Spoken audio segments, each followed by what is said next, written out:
जी हमने ये अब खल कर लिए अंडे, इसमें अब हम आधा डालेंगे। ये देखें, 1 मिनट अब मिक्स करें, उसको मिक्स करें, उससे ले लें, वो ले लें, इसके साथ मिक्स करके ना फिर डालें ताकि आधा अदर चल जाए। अच्छी तरह मिक्स कर, चले डालें, चलो बस।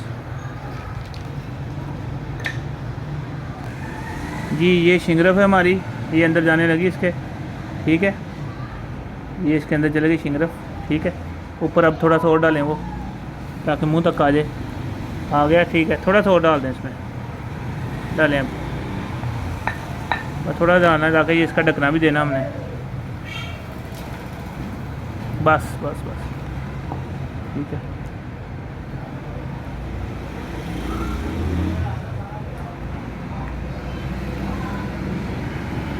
बस ठीक है।